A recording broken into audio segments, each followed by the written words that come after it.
posons la question ce matin, qui est Judas? Judas dans l'histoire et Judas en chacun de nous. Avant de nous interroger sur qui est Pierre. Pierre dans l'histoire et aussi en chacun de nous comme archétype, comme état de conscience, comme manifestation de la présence de l'être. D'abord, vous l'avez remarqué, c'est un mot qui revient. On dit que Judas le livrait, celui qui le livrait. Le mot grec qui est là, c'est la paradosis. Et ce mot paradosis, littéralement, veut dire la transmission. Comme si Judas, c'était celui qui transmettait le Christ. Ce mot livré, vous le retrouvez aussi, on l'a évoqué hier soir au moment de l'Eucharistie. Voici mon corps livré pour vous. Voici mon corps, mon être que je vous transmets, que je vous donne. Ceci, le pain et le vin, ce sont mes actes. Le vin, c'est ma contemplation. Tout ce que je suis, je vous le transmets. Paradosis. C'est curieux de remarquer que ce mot revient sans cesse à propos de Judas. Nous disait Carlos Suarez, Judas c'est un peu le livreur du Christ, celui qui va le révéler, celui qui va le transmettre. Et c'est vrai que s'il n'y avait pas de Judas dans l'histoire, peut-être que Jésus aurait continué à vivre, à enseigner, comme un grand sage, comme le Bouddha, pendant de longues années. Mais par cette intervention de Judas, il y a une révélation qui se fait. Ce qui nous est révélé, c'est ce que Jésus porte en lui. Cette patience, cette passion, cet amour pour le Père, pour la source, pour l'origine de toute chose, et pour la manifestation de toute chose, qu'il appelle ses frères et ses amis. Donc Judas, on pourrait en parler comme étant celui qui transmet. Ce mot en latin, ce mot paradosis, va être traduit par tradere. Le mot tradere, qui veut dire aussi traduire. C'est pour ça qu'on dit traître et traducteur. Toute traduction est une trahison de ce que celui qui a parlé a pu dire. Mais en même temps, c'est une transmission. Trahison, transmission. Il y a cette étymologie-là peut-être à retrouver. Avant d'évoquer le sens courant d'aujourd'hui de trahison, du traître. En tout cas, dans le texte, c'est pas comme ça qu'on en parle. C'est vraiment celui qui livre, qui transmet, qui révèle qui est Jésus. Et à travers cet acte, l'amour qui est en lui va se manifester, va être manifeste. Jusqu'ici, je dirais, c'était des actes de guérison, des paroles, des enseignements. Maintenant, je dirais, cet amour, c'est le don de sa vie. C'est le don même de son être. Mais peut-être que là, on est déjà dans le sens je dirais, profond de l'écriture. Il faut que les écritures s'accomplissent à travers cet acte. Peut-être que c'est bon de revenir quand même à l'histoire et nous souvenir que Judas l'Iscariote, ou Judas le Sicaire, indique à quel milieu il appartenait. C'était un zélote, ce qu'on appelle un zélote. C'était assez proche un petit peu de certains courants fondamentalistes, avec tendance un petit peu terroriste que l'on peut connaître aujourd'hui. Sont des justes, comme on l'évoquait l'autre jour, des justes, mais sans miséricorde, sans pitié. Et Israël est souillé par la présence de l'occupant romain. C'est une terre sainte, c'est une terre sacrée. L'occupant romain souille cette terre, il faut chasser l'occupant romain. Et pendant tout un temps, Judas et les zélotes, ou les sicaires, on les appelle les sicaires à cause de ce petit couteau qu'ils avaient. Et donc ils étaient dans la foule, ils avaient ce couteau sous leur manteau, et dans la foule, quand la foule était dense, et qu'ils avaient une cible, ils tuaient, et généralement dans le dos. Encore une fois, c'est pas des... Et pourtant, certains diront, c'est pour la bonne cause, c'est au nom de Dieu. C'est pour ça qu'il y a une certaine actualité, on peut dire, de ce thème. Quel Dieu, quel Dieu. Et pendant tout un temps, Judas croit que Jésus et lui, Jésus et les Zélotes, ils ont le même Dieu justifié, le même Dieu de la pureté, de l'intégrité, qui chasse, qui exclut tous les impurs, tous ceux qui n'appartiennent pas au peuple élu. Et puis le temps passe, et Judas est de plus en plus déçu. Il se rend compte que Jésus n'est pas le maître qu'il attendait, le Messie qu'il attendait, qui allait délivrer Israël, chasser l'occupant romain, rétablir cette terre dans sa sainteté. Il voit que Jésus a des fréquentations suspectes, qu'il est entouré de femmes. Il se laisse toucher les pieds par une femme, et que lui-même, alors ça c'est le comble, se met à laver les pieds de ses disciples. Il fait le même geste que Marie-Madeleine, comme si c'était une femme qui lui avait appris à ce geste d'humilité, ce geste de soin, comme une mère qui prend soin de l'enfant, des pieds, dans cette étymologie qu'on évoquait hier soir. Et ça le choque. Ce n'est pas l'attitude d'un messie, ce n'est pas l'attitude d'un guerrier, ce n'est pas l'attitude d'un samouraï, ce n'est pas l'attitude d'un maître. Et là, on peut entrer un petit peu dans la psychologie de Judas. Cet homme juste, cet homme intègre, cet homme qui aime la Torah, qui au nom de Dieu est prêt à tout, à n'importe quel crime, pour rétablir la justice. Cet homme sans miséricorde, eh bien, ne comprend pas le Dieu qui habite Jésus. C'est la miséricorde juste. Pourtant Jésus est un juste, un juste. En fait, il a compris la Torah, mais il y a en lui quelque chose d'autre. Et ça passe pas. Donc Judas va être un homme déçu. Et pour nous, je crois que c'est un enseignement important. Nous sommes déçus à la mesure de nos attentes. Et un homme déçu est un homme dangereux. Un homme ou une femme déçue est un homme dangereux. Judas, c'est un homme déçu infiniment. Il avait une attente infinie, bouleversante. Certains diront que parmi les disciples, c'était le plus érudit, le plus savant, celui qui connaissait le mieux la Torah, et celui qui peut-être avait la plus forte passion à l'égard du Christ. C'est ce que nous diront certains apocryphes. C'est quelqu'un qui était très proche. Mais il y a un moment, on pourrait dire qu'il est déçu. Jésus ne répond pas à son attente. Il n'est pas le Messie dont il avait rêvé. Il n'est pas le Maître dont il avait rêvé. Et ça, c'est insupportable. Un homme déçu, je disais, c'est un homme dangereux, c'est-à-dire qu'il va accuser. Au lieu d'accuser son attente, au lieu d'accuser quand on est déçu, il n'y a personne à accuser.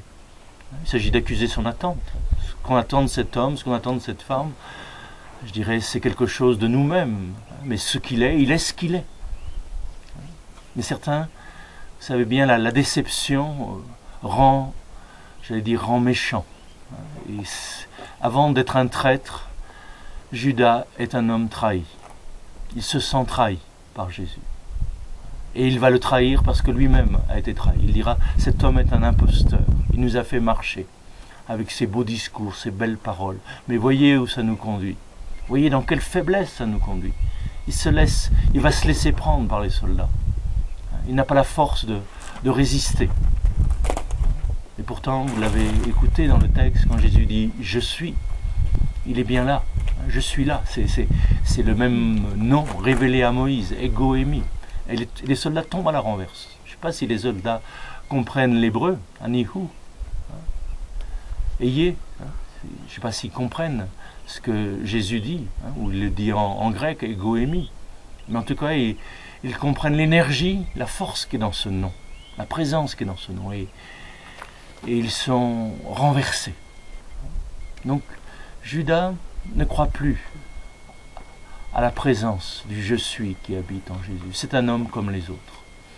Et là, on pourrait dire que Judas est l'archétype, au niveau psychologique, de l'être déçu. Et de savoir d'être attentif à nos attentes, se méfier de nos attentes. Et quand quelqu'un nous déçoit, eh bien, c'est peut-être pas, je dirais, lui qu'il s'agit d'accuser, mais notre attente. C'est aussi ce que disait ce grand philosophe danois, Kierkegaard. Il disait, il disait à ses amis, permettez que je vous aime assez pour vous décevoir. Comme si c'était un signe de vérité, je dirais, de la part d'un maître, de la part d'un véritable ami, c'est de nous décevoir, c'est-à-dire de casser l'image que l'on peut avoir de lui, casser l'idole, casser la projection. Permettez que je vous aime assez pour vous révéler ce que je suis. Et ce que je suis, c'est pas l'image que vous avez de moi, c'est pas l'idole que vous vous faites de moi. Dans une relation amoureuse aussi, ça peut être la même chose. À certains moments, peut-être que l'image est cassée. Et c'est à ce moment-là qu'on voit si on aime vraiment cette personne. Ou si on aimait l'image qu'on projetait sur elle. L'image de la femme idéale, de l'homme idéal, l'image du couple idéal. C'est dans ces moments-là où quand l'image se casse, la belle image, la belle projection, eh bien, on voit si on aime vraiment l'autre pour ce qu'il est. Donc c'est aussi une expérience à traverser. Judas, c'est aussi quelque chose d'étonnant. C'est celui qui devient un petit peu le chatan, le fonctionnaire qu'on évoquait hier. Et vous vous souvenez de ce passage un petit peu étonnant et pour certains intolérable, où lors de la dernière scène, Jésus fut troublé intérieurement. C'est dans Jean chapitre 13. Jésus fut troublé intérieurement et il déclara solennellement, en vérité, je vous le dis, littéralement, il frémit à l'intérieur de lui-même. C'est pas vraiment le trouble, c'est un frémissement. C'est comme un frémissement de connaissance. Il prend conscience de quelque chose et son corps exprime ce frémissement. L'un d'entre vous va me livrer. De nouveau, c'est le même mot qui est employé. La paradosis. Et les disciples se regardaient les uns les autres, se demandant de qui il parlait. Un des disciples, celui-là même que Jésus aimait, se trouvait à côté de lui. Il s'agirait de Jean. Et Simon-Pierre lui fait signe, demande de qui il parle. Se penchant alors vers la poitrine de Yeshua, de Jésus, le disciple bien-aimé lui dit « Seigneur, qui est-ce » Jésus répondit « C'est celui à qui je donnerai la bouchée que je vais tremper dans le vin. » Et sur cette parole, Jésus prit la bouchée de pain qu'il avait trempée dans le vin et il la donna à Judas Iscariote, fils de Simon. C'est à ce moment, alors qu'il lui avait offert cette bouchée, que Satan entra en Judas. Yeshua, Jésus lui dit, « Ce que tu as à faire, fais-le vite. » Aucun de ceux qui se trouvaient là ne comprit pourquoi il avait dit cela. Bon, c'est un texte troublant. C'est une drôle de première communion. C'est une drôle de... Bon, c'est la première scène, cette bouchée de pain trempée dans le vin. Il la donne à Judas, c'est le premier à recevoir la communion. Et là, qu'est-ce qu'il nous est dit? Satan entre en lui. Bon, vous sentez bien qu'on évite souvent ces textes, parce que là, Satan, c'est Dieu. C'est une fonction de l'être. Donc, tu as quelque chose à faire. Ta fonction, ta mission, elle n'est pas facile, mais c'est de me livrer. C'est qu'à travers tes actes de trahison extérieure, eh bien, il y a quelque chose qui s'accomplit. Il y a quelque chose qui va se révéler. Vous sentez bien que c'est un passage extrêmement important parce que ça va nous permettre de situer, je dirais, le sens du mal dans nos vies. On a tous cette question insoluble. Pourquoi le mal? Pourquoi la souffrance? Pourquoi la maladie? Et là, c'est comme s'il nous était dit qu'à travers ça, à travers ces choses injustes que l'on a à vivre, ou inacceptables, eh bien, il y a quelque chose qui se révèle.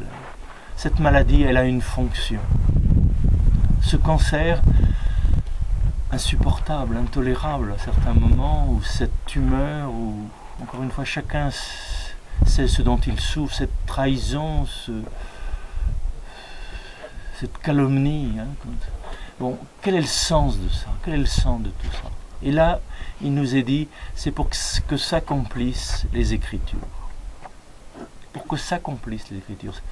Et les Écritures, c'est à la fois les Écritures écrites dans cette bibliothèque hébraïque, l'accomplissement, la révélation de Dieu, la révélation de l'amour, la révélation de ce qui est au cœur de l'être, à travers le don que Jésus fait de lui-même, à travers sa patience au cœur de l'inacceptable. Et c'est comme ça, quand on dit que Jésus sauve l'être humain. Il sauve ce qu'il y a d'humain dans l'humain. C'est-à-dire que dans des situations inhumaines, il est encore humain. Il sauve l'humanité. La conscience qui est en lui, l'amour qui est en lui, sauve notre humanité dans des lieux, dans des moments, dans des milieux, dans des situations complètement inhumaines. Il faut que les Écritures s'accomplissent. À un niveau plus intérieur, les Écritures en nous, qu'est-ce que c'est? Ces Écritures qu'on en a reçues au moment de notre naissance. Et vous savez, le code génétique, c'est une écriture. Et c'est une écriture sainte. Parce que dans notre code génétique, il y a tout ce qu'on va devenir. Il y a toutes nos potentialités. Il y a tout le passé, il y a tout le peut-être. Tout ce peut-être qu'on peut devenir. Il faut que les Écritures s'accomplissent. Et les Écritures s'accomplissent pas seulement à travers les moments de bonheur, de joie, de beauté, à travers toutes ces Écritures-là, bien sûr, mais il y a aussi l'ombre. Il y a aussi le désespoir, il y a aussi la nuit, il y a aussi la déception, il y a aussi tout ce que l'on a évoqué pendant ces jours de marche. Souvenez-vous de ce moment d'Élie. Il faut que les Écritures s'accomplissent, il faut que j'aille au bout de moi-même. Et en moi-même, il y a toutes sortes de mémoires qui ne sont pas seulement les miennes. Il y a le transgénérationnel, il y a le collectif et le cosmique. Il y a toutes ces ombres-là. Il s'agit aussi d'assumer et de porter, qui sont écrites en moi. Et un chemin vers la lumière qui ferait l'économie de l'ombre, comme le dit Graf Durkheim, un chemin vers la lumière qui fait l'économie de l'ombre, c'est une imposture, c'est du blabla, c'est du pseudo-développement personnel. On ne peut pas faire l'économie de l'ombre, on ne peut pas faire l'économie du mal en nous, du mauvais en nous, du méchant en nous, du violent en nous. Il s'agit d'assumer cela. Et à travers ce personnage de Judas, en tant qu'archétype, je dirais cet état de conscience qui est sans cesse dans l'attente, dans la demande, une espérance folle, et qui projette cette espérance, cette attente infinie sur un être fini, sur cet homme, sur cette femme, sur cette doctrine, et qui est toujours déçu, parce que cette doctrine, elle est finie, cet homme, il est fini, il est limité, et notre cœur demande l'infini, donc il ne peut être que déçu. Et devant cette insatisfaction, ce manque, qu'est-ce qu'on fait? Est-ce qu'on désespère ou est-ce qu'on l'assume? Est-ce qu'on assume le manque? L'insatisfaction, est-ce qu'on la traverse? Et est-ce qu'on accomplit les Écritures? L'écriture qui est en nous. À un niveau humain aussi, c'est quelque chose qu'on évoquait. Quand on a trahi quelqu'un et que ce quelqu'un nous aime encore, on se rend compte que cette trahison a été sur notre chemin, sur le chemin de notre relation, quelque chose de très grand, parce que c'était l'occasion de la révélation, de voir à quel point cette personne nous aimait. Donc là aussi, je dirais, il s'agit de replacer tous ces actes dans le devenir. Donc Judas, au moment du jeudi saint, c'est bien la vie même du vivant qu'il reçoit dans cette bouchée de lumière qui l'emporte dans sa nuit. Et que là, il remplit sa fonction. Et sa fonction, c'est à travers cet acte où il va livrer livrer son ami, son meilleur ami et son maître, celui qui l'a enseigné, cet homme qui l'a tant aimé et qui l'a tant déçu. Il va le livrer au grand prêtre et au violent pour quelques pièces d'argent. Vous sentez bien que ce n'est pas l'argent qui l'intéresse, parce que cet argent, il va ensuite l'envoyer, je dirais, d'un geste à la fois de mépris dans le temple, où là il y a d'autres versions. On dit qu'avec cet argent, il va s'acheter un champ, et là il va se jeter, je dirais, du haut de la falaise, et le texte nous dit, c'est dans le livre des Actes des Apôtres, ses entrailles vont être répandues. Donc ça nous pose aussi la question, comment est mort Judas? Parce que là, ce que je suis en train de dire, certains diront, mais c'est pas ça, puisque Judas va être désespéré par l'acte qu'il a posé. C'est bien une trahison, il va se rendre compte qu'il a trahi son ami. Et puis il est dit dans les Écritures que maudit soit cet homme. Un texte de Matthieu. Mais de nouveau, regardez un peu plus près. On ne sait pas comment Judas est mort. Dans l'évangile de Matthieu, on dit qu'il est allé se pendre. Dans les Actes des Apôtres, c'est ce que je suis en train d'évoquer maintenant, encore une fois, vérifier tout ça. Cet homme, c'est les Actes au chapitre 1, cet homme, Judas, avec le salaire de son iniquité, avait acheté une terre, et il est tombé en avant de la falaise, s'est ouvert par le milieu, et ses entrailles se sont toutes répandues. D'un côté, il y a cette version, d'un autre côté, il y a une autre version. Et ces deux versions sont des citations de l'Écriture, qui décrivent la mort de personnages qui, dans l'histoire biblique, eh bien, effectivement, ont connu à la fois le mépris de la Torah et le désespoir. Donc ça renvoie à ça. Mais Judas lui-même, on ne sait pas comment il est. Et ça, pour nous aussi, c'est un enseignement important. Parce que peut-être que vous avez parmi vos amis des suicidés, quelquefois de vos enfants. Et quelquefois, vous avez vous-même, je dirais, frôlé ce qu'on appelle le suicide. Et il y a différentes motivations du suicide. C'est un appel au secours, une façon de culpabiliser l'autre. Enfin, il y a toutes sortes de motivations. Où il y a aussi le suicide parce que j'en peux plus, parce que je souffre trop. Dans ce jour du Vendredi Saint, je pense toujours à cette amie, cette jeune femme qui, je dirais, qui avait été sauvée de la drogue, de l'opium, des drogues fortes, parce que en écoutant les paroles de l'Évangile.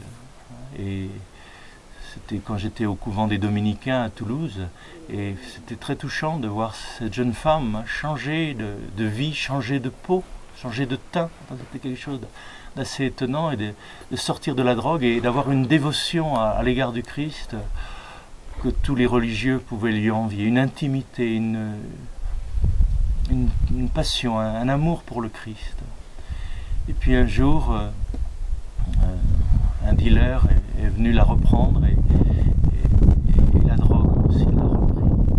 Et on l'a retrouvée dans la petite chambre qu'on avait louée chez les frères de Foucault, à côté du couvent.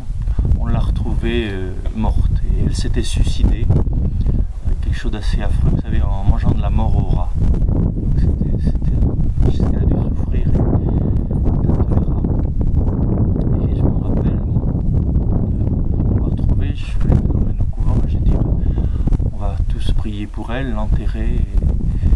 Et à ce moment-là, il y a un maître en droit canonique qui dit non, ne prie pas pour les suicider. Et donc elle n'aura pas de messe d'enterrement, et débrouille-toi avec ça. Et j'avoue que ça, qui était une personne, qui était une jeune femme, donc redevenue tellement belle. Et là, il y a quelque chose qui ne va pas, vous sentez bien. On ne prie pas pour les suicider. Et là, il pensait à Judas. Et il me dit, si tu pries pour femme, si tu l'enterres, tu es du côté de Judas. C'est pour ça que ce thème m'a pas mal travaillé. Eh bien, ça, je dirais, à mon avis, c'est passé à côté de l'évangile. Je ne suis pas venu pour les bien portants, je ne suis pas venu pour les justes, je ne suis pas venu pour les sages, je suis venu pour les malades, je suis venu pour les pécheurs, je suis venu pour ceux qui souffrent dans leur corps, dans leur cœur, dans leur esprit, quel que soit le niveau. Et c'est pour eux que le Christ est venu, aussi pour eux. Et cette jeune femme le savait bien. Et ce qu'elle n'avait pas supporté, c'était de trahir de nouveau Jésus. Elle avait connu une telle intimité en disant « c'est pas possible ». Je crois qu'elle avait vécu quelque chose de cette expérience en pensant là c'est trop, Dieu ne peut plus me pardonner, il m'a pardonné une fois, 2 fois, 3 fois, mais là maintenant c'est trop, je suis impardonnable. Et on peut être visité par cet état de conscience. Mais là, c'est bon de ne pas savoir qu'est-ce qui se passe et de ne pas juger les suicidés. C'est le curé d'Ars, vous savez, qui donne toujours cet exemple de cette personne qui monte sur un pont pour aller se noyer et que entre le parapet du pont et l'eau glacée où il va se noyer, il y a ce moment on ne sait pas ce qui se passe. Et c'est ce moment un petit peu qu'on évoquera demain dans la parole du bon larron, ce criminel qui dit « Souviens-toi de moi dans ton royaume ». Et on ne sait pas quelles sont les dernières paroles de Judas. Qu'est-ce qu'il a vécu à ce moment-là. Et peut-être souviens-toi de ce qui m'a été demandé de vivre. Souviens-toi de moi dans ton royaume. Et on ne sait pas ce que cette jeune fille a vécu. Et on ne peut pas la juger. Pour ça, je crois que nous avons le droit, si dans nos familles, si dans nos amis, il y a des suicidés, nous avons le droit de prier pour eux. Et surtout dans ce jour du vendredi saint. Et de savoir qu'on ne sait pas où ils sont. Et si nous-mêmes, on a connu cette tentation du suicide, si nous avons touché là quelquefois le fond du désespoir, le fond de la souffrance, on n'en peut plus. On a tellement mal qu'il faut en finir. Encore une fois, ne pas se juger soi. Et qu'à travers cela, les Écritures s'accomplissent. Rien n'est perdu. C'est ça qui me fascine dans ces textes que nous méditons pendant ces quelques jours. Rien dans nos vies n'est perdu. Même le désespoir, même notre mort, on peut en faire quelque chose. Le dit le barde Todol, que je puisse faire de cette mort une occasion d'éveil pour moi et pour toute l'humanité. Même notre mort, les souffrances, nos trahisons, tout cela, notre ombre, on peut en faire de la lumière. C'est le message de Judas. C'est ce qui nous est transmis. C'est ce qui nous est délivré en ce jour. Vous allez me dire, Jésus a bien dit, maudit soit cet homme, malheureux soit cet homme. Et ça, on me l'a répété souvent. Et de nouveau, revenons au texte, allons voir. J'ai dit, où est-ce que vous voyez qu'il est écrit, maudit soit cet homme. Donc là, on me renvoie à l'évangile de Matthieu, au chapitre 26, verset 24, si vous voulez vérifier. Et là, il y a plusieurs traductions. C'est intéressant de comparer la Bible de Jérusalem, la Bible de Chouraki et d'autres Bibles. Donc ça c'est dans Matthieu. Je vous lisais d'abord la version de Saint Jean, où Jésus dit donc là où je plongerai la bouchée dans la coupe, celui qui mangera cette bouchée, celui-là me livrera. Et en vérité, je vous le déclare, donc l'un de vous va me livrer. Profondément attristés, ils se mirent chacun à lui dire « Serait-ce moi, Seigneur ?» En réponse, il dit « Il a plongé avec moi dans la coupe, celui-là qui va me livrer. Le Fils de l'homme s'en va selon ce qui est écrit de lui. Mais maudit l'homme par qui le Fils de l'homme est livré. Il aurait mieux valu pour lui qu'il ne fût pas né, cet homme-là. » Donc dans certaines traductions, on traduit maudit, dans d'autres traductions, on traduit malheur à cet homme. Ou dans d'autres traductions, on traduit encore malheureux. malheureux cet homme. Maudit, vous sentez déjà toutes les nuances. Entre maudit et malheureux, il y a quand même des grandes nuances. Donc vous sentez bien l'état de conscience dans lequel est le traducteur va influencer drôlement la traduction. Mais si vous regardez le texte lui-même en grec, il n'y a ni malheur, ni malheureux, ni maudit. Qu'est-ce qu'il y a? Il y a aïe. Aïe, aïe, aïe. Ce que Jésus a pu dire, en tout cas dans le texte qui transmet ce qu'il a pu dire ce soir-là, c'est aïe.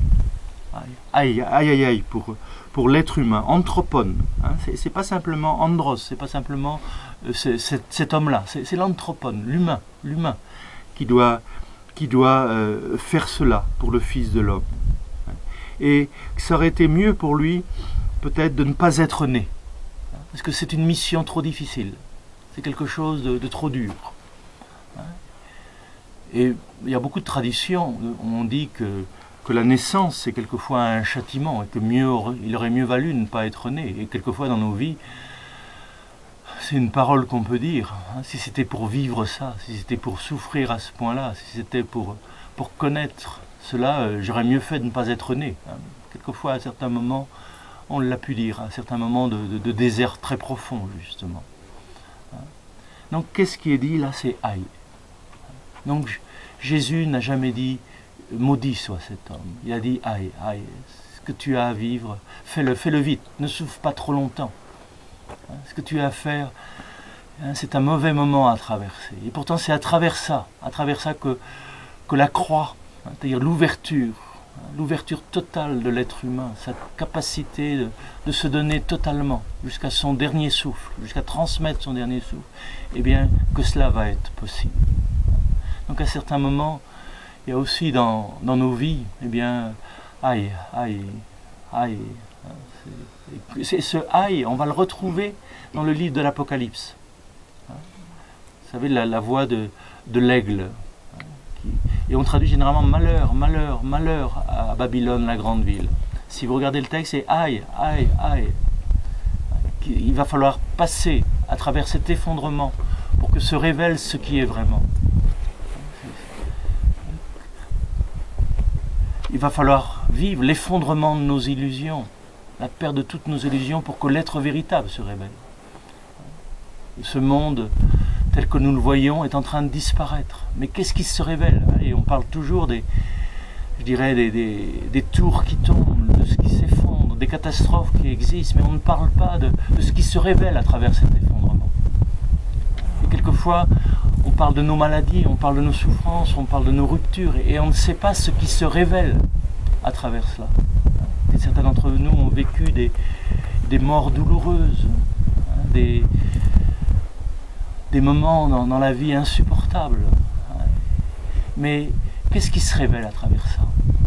Quel est le je suis? Quelle est cette identité qui va se révéler à travers cette épreuve? Mais avant, on a le droit de dire aïe. Et pendant qu'on a mal, on a le droit de dire aïe. C'est pour ça que ces paroles sont sacrées. Ces paroles, ces cris de douleur. Il y a des moments où on n'a plus de mots, on n'a plus que ce cri à l'intérieur de nous-mêmes. Donc Judas, dans l'Évangile, est un être historique, un zélote, c'est aussi un archétype de l'être humain en chacun de nous, capable d'endurer cette ombre et de la traverser. Et c'est bon de se rappeler dans ce jour du Vendredi Saint que nos ombres ont une fonction, que tout ce qui nous arrive a une fonction. Même si c'est incompréhensible, insupportable et douloureux, il y a une transformation. Encore une fois, nous sommes en chemin vers la résurrection. Nous sommes en chemin vers la révélation du « je suis » qui ne meurt pas. Mais ce qui est mortel doit mourir. Comme on le dira chez les anciens, la croix, c'est la mort de la mort. C'est la mort de ce qui est mortel. Il ne peut mourir en nous que ce qui est mortel. Il ne peut mourir que nos limites. Ne peut mourir que ce qui est... Mais ce qui est vraiment, le « je suis » qui est, ça ne peut pas mourir. Comme on le disait hier, ce qu'on a donné, ça ne peut pas mourir. Le don de l'être. Cet amour, la seule chose qui soit plus forte que la mort, c'est l'amour. Autrement, c'est la mort qui est le maître. La mort est le maître des mondes. le maître du cosmos, il va disparaître. La seule chose qui soit plus forte que la mort, c'est l'amour. En tout cas, c'est ce qui va nous être révélé au cœur de cette croix. Aujourd'hui, il y a aussi un autre personnage, il ne faut pas l'oublier, c'est Pierre. Pierre aussi est un traître. Il va renier son maître. Et là, vous vous souvenez avec quelle insistance, c'est toujours là aussi un texte difficile à évoquer. On l'a entendu hier soir, Pierre à qui il est annoncé que le coq aura chanté, tu m'auras renié 3 fois. Et pour Pierre, ça c'est quelque chose d'impossible. Moi. Notez bien, Pierre il a un beau moi, un beau moi qui n'est peut-être pas encore je suis. Il a un bel ego. Vous vous souvenez de ce moment où il dit tous te trahiront, mais moi non, jamais. Eux, bon, ils sont faibles, mais moi non. Moi, je suis le roc, je suis la pierre, je tiens debout, je suis fort. Et face à l'adversité, eh bien, je ferai face. Et qu'est-ce qui va se passer? Pierre était assis dehors, donc on a conduit Jésus, où il va être jugé et condamné. Et Pierre était assis dehors, en dehors de la pièce où le grand prêtre a reçu Jésus. Pierre était assis dehors dans la cour.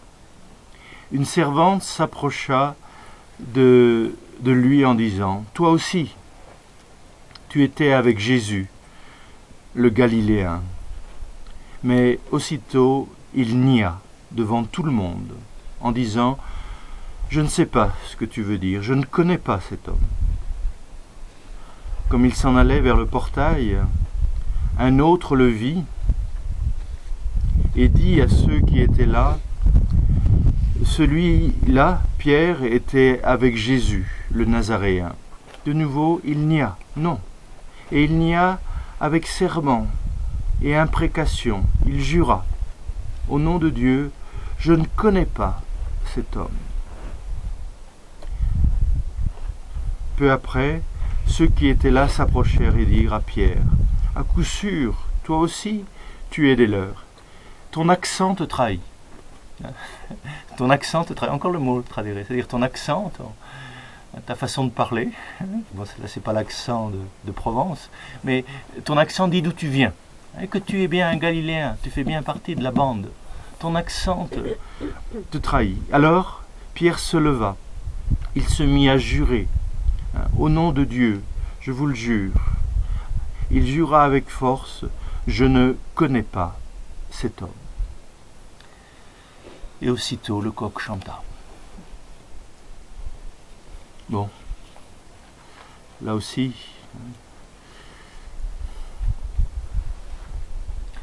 Pierre, c'est ce personnage historique, cet homme dont Jésus a guéri la belle-mère, cet homme dont on connaît aussi la fille, Pétronille.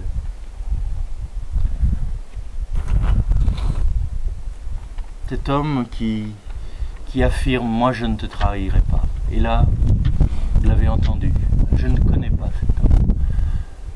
Je ne connais plus celui qui, à quelques instants, je disais « Tu es mon ami, tu es mon maître. Et moi je ne te trahirai pas. Je ne te connais plus. » Donc, Pierre aussi est un traître. Et qu'est-ce qu'il va nous révéler là? Quelle révélation, quel sens de tout cela? Quel est le sens de nos trahisons? Parce que nous aussi, ça nous est arrivé de trahir quelquefois les personnes qu'on aime le plus.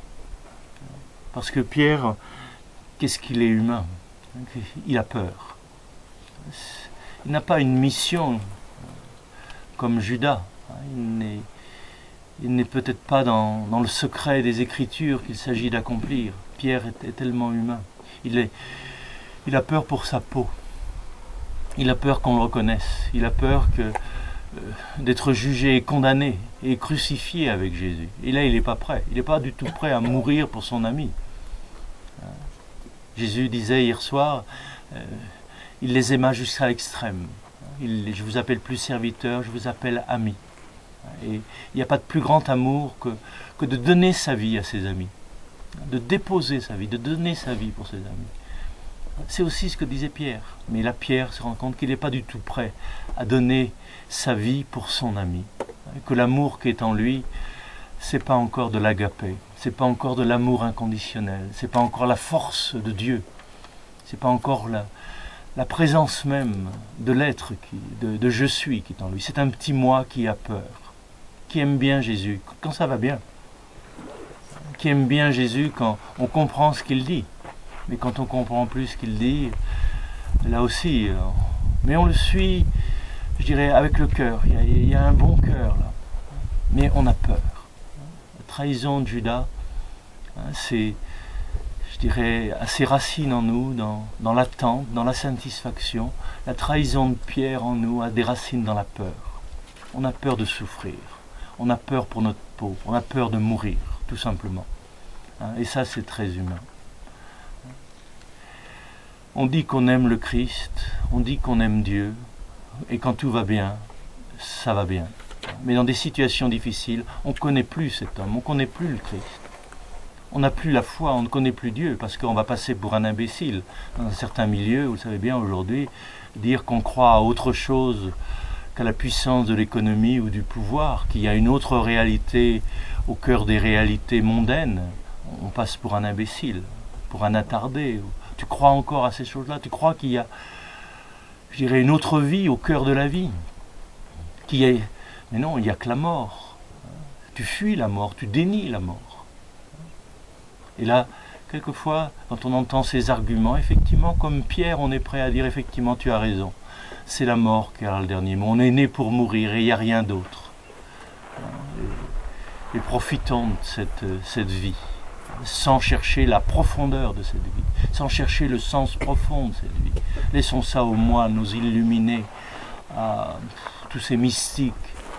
Ce sont des malades, vous le savez bien. Donc vous sentez bien ces paroles-là. Et là, dans ces moments-là, eh bien, effectivement, je ne connais pas cet homme. Je ne connais pas cet homme qui a incarné dans l'histoire, dans le temps, dans son humanité, une autre dimension, un tout autre amour, une toute autre conscience. Je ne veux pas en entendre parler. Il jure. Alors là, c'est là qu'à chaque fois, ça me bouleverse, parce que, au nom de Dieu, je ne connais pas cet homme. On se sert de Dieu pour trahir Dieu. Ça aussi. Ça. Comme Judas, là aussi, on rejoint un petit peu Judas, c'est au nom de Dieu, au nom du Dieu justicier qu'on va trahir le Dieu miséricorde. Là, on rejoint, vous vous souvenez d'Abraham, son premier Dieu, qui pense que ce Dieu, cette force lui demande le sacrifice de son fils, alors qu'il va découvrir que non, ne touche pas à l'enfant. Dieu n'a aucun plaisir à la mort, à la souffrance, aucun plaisir. Mais si c'est là, qu'est-ce qu'on en fait? Qu'est-ce qu'on en fait? Et là, Pierre, en écoutant le chant du coq, le texte nous dit, il pleura amèrement. Nulle part il est dit qu'il désespère de ce qu'il a fait.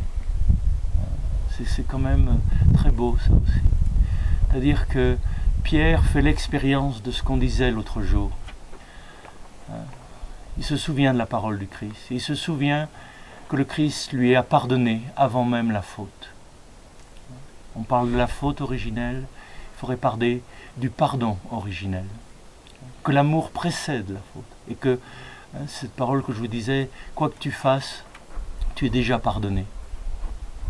Bon, je vous disais qu'en tant qu'être humain, c'est peut-être pas une parole qu'il faut dire, parce que c'est se prendre pour Dieu d'une certaine façon. Il n'y a peut-être que Dieu, mais quelquefois Dieu est en nous aussi. Et on est capable de cet amour inconditionnel. Donc, Pierre se souvient qu'il a trahi son maître, il l'a renié, il a juré qu'il ne le connaissait pas. Donc non seulement il est humilié, lui qui se croyait fort, il découvre sa faiblesse. Si seulement il avait pu dire, c'est Thérèse de Lisieux qui a cette remarque intéressante à propos de Pierre. Il dit, si Pierre avait dit, si tu me donnes la grâce, je ne te trahirai pas. Peut-être qu'il n'aurait pas trahi. mais il a dit moi je te trahirai. Il a pensé que... Donc c'est une petite réflexion intéressante. C'est vrai que être fidèle à nos amis, être fidèle à ce qu'on aime, être fidèle à notre foi, c'est une grâce, c'est une force. Et c'est une force que le moi n'a pas toujours. Pour ça là aussi, il ne s'agit pas de juger les gens qui trahissent leur foi, qui abandonnent leur foi, parce que on se trouve quelquefois dans des situations où on n'a pas la force, on n'a pas l'énergie, on n'a pas la profondeur de la foi. Viens en aide à mon peu de foi. Et là, appelez la grâce. Donc Pierre fait l'expérience de son peu de foi, de sa faiblesse. Il fait l'expérience de son petit moi. Sans moi, sans je suis, vous ne pouvez rien faire. Si ton petit moi n'est pas habité par la grâce, par la force de je suis, de quoi tu es capable? Tu es capable de trahir ton meilleur ami. Donc il y a cette expérience. Mais surtout, Pierre fait l'expérience de la miséricorde. Il ne désespère pas. Il sait qu'il a pu trahir son maître, ça n'empêche pas que son maître l'aime tel qu'il est. Et qu'il le savait déjà. Et que lui ne comprenait pas. Comme c'est une parole qui revient, va un petit peu plus loin dans ta vie et tu vas comprendre ce que je te dis. Mais aujourd'hui, tu ne peux pas. Tu ne peux pas comprendre que tu es aimé quoi que tu fasses. C'est pas possible. Là, à travers ses larmes, Pierre en fait vraiment l'expérience. Et là aussi, bon, c'est une expérience qui peut être la nôtre, à certains moments de notre désert, de notre traversée. Découvrir que plus profond que les actes qu'on a pu poser, plus profond que nos désespoirs, plus profond que notre envie de suicide, comme on l'évoquait après Judas. C'est pas le cas pour Pierre, il n'a pas envie de se suicider. Ces larmes, c'est des larmes. Chez Thomas d'Aquin, vous savez, les larmes, c'est le don de science. Ce sont des larmes de connaissance, ce sont des larmes de lucidité. C'est pas d'apitoiement. C'est pas pauvre type que je suis. C'est pas une façon de s'apitoyer sur soi, mais c'est d'un coup contempler que Jésus savait. Il nous connaît dans le fond. Et quand on se prétend ceci ou cela, ça s'effondre.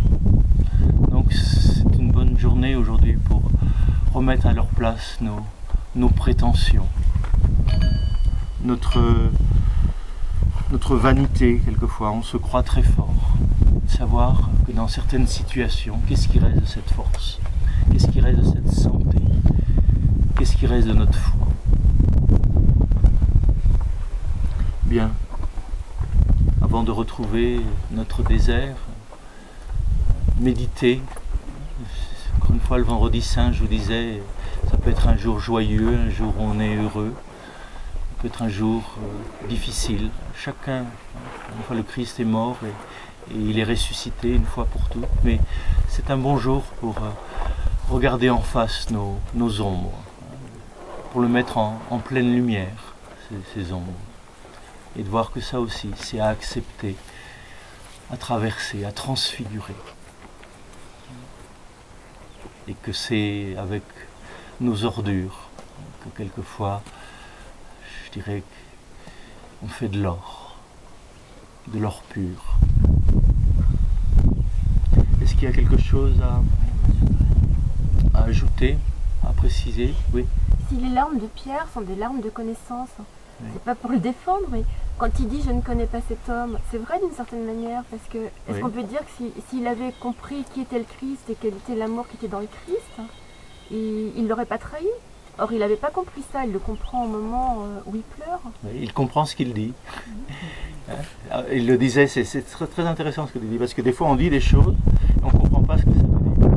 Et je crois que dans un premier temps, Pierre disait, effectivement, je ne connais pas cet homme, malgré mon accent, je n'ai jamais entendu parler de lui, d'une façon de nier. Et là, il va pouvoir dire, effectivement, je ne connais pas cet homme, je ne savais pas tout ce qu'il y avait en lui. Ce sont les mêmes mots. Vous sentez bien, l'état de conscience, à travers les larmes, a changé.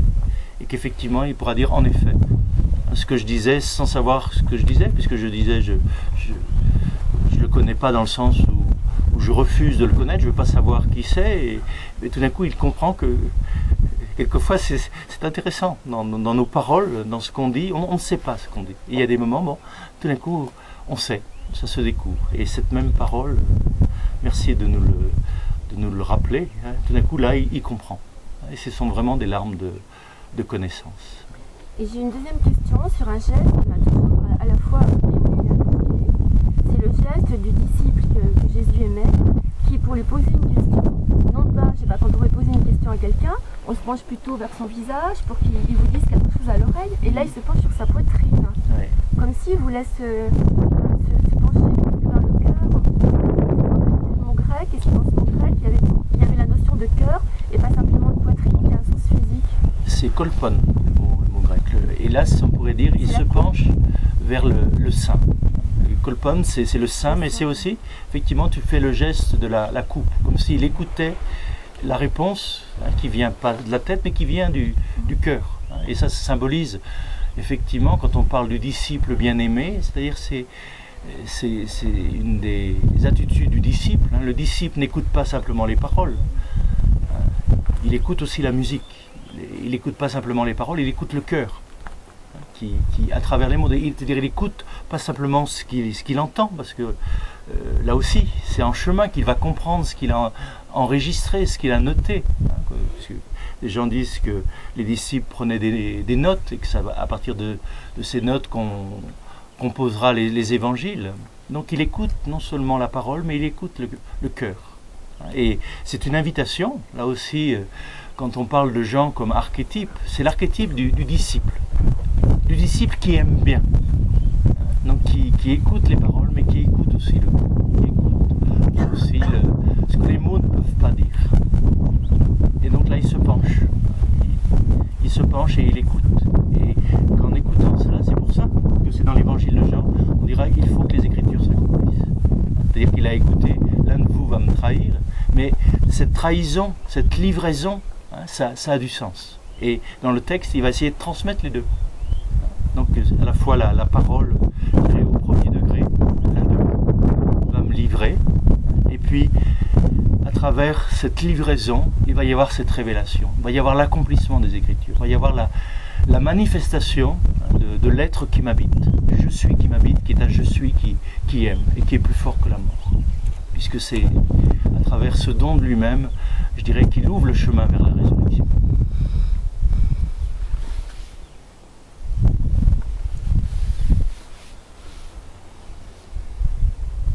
Quelques instants, peut-être, pour nous pencher, nous aussi, vers notre propre cœur, être le disciple de cette présence qui nous habite, cette présence de la vie, mais de cette présence d'une vie consciente et d'une vie capable d'amour, être à l'écoute du cœur, de ce cœur au cœur de notre cœur, de ce centre au cœur de notre centre,